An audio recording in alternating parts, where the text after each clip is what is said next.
Institución Educativa Agrícola de Urabá.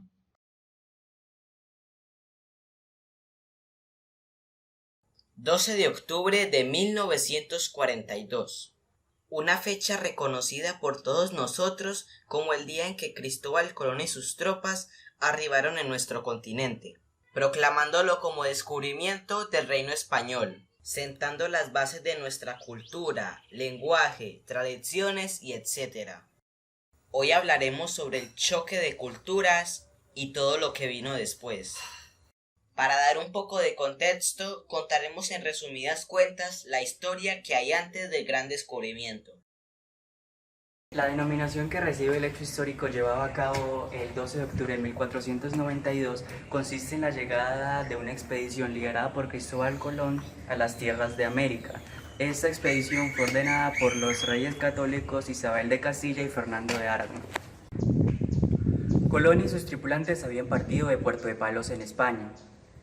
2 meses y 9 días después de haber zarpado y tras cruzar el Océano Atlántico, se encontraron ellos en una de las islas del continente americano, más concretamente en Guanahai, aunque ellos creían que habían llegado a la India.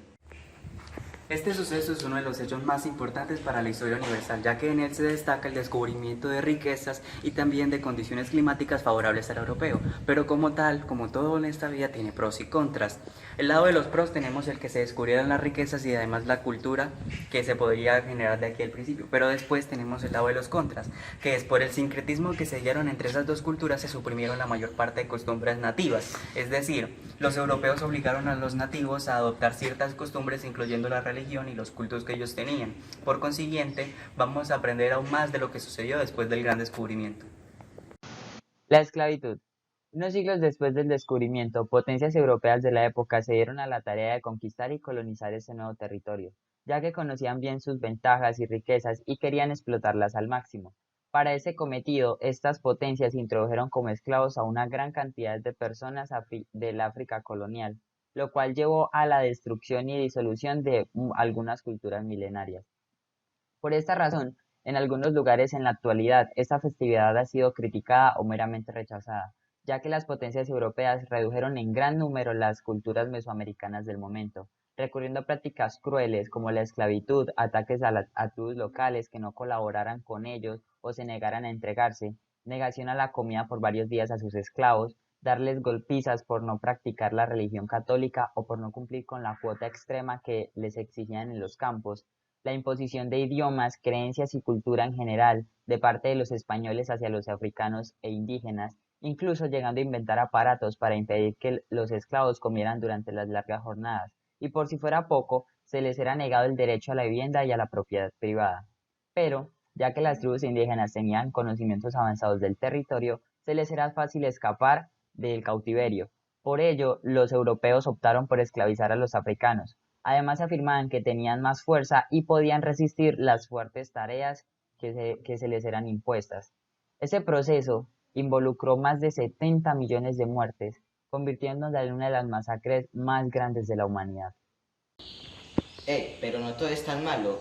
Algunos europeos también se percataron de que ellos eran personas y tenían derechos, incluso llegando a dar la vida para defenderlos. Estos europeos siempre serán recordados como liberadores, que junto con los reprimidos y con años de lucha lograron derrocar todo ese sistema de muertes y aniquilamiento de una vez por todas, dando el gran paso a la liberación de los pueblos, pero aún luchando por la igualdad hasta nuestros días, y sin menospreciar todo lo que se vivió el resto de la historia. La pregunta es, ¿está bien o mal celebrar el 12 de octubre como un día histórico?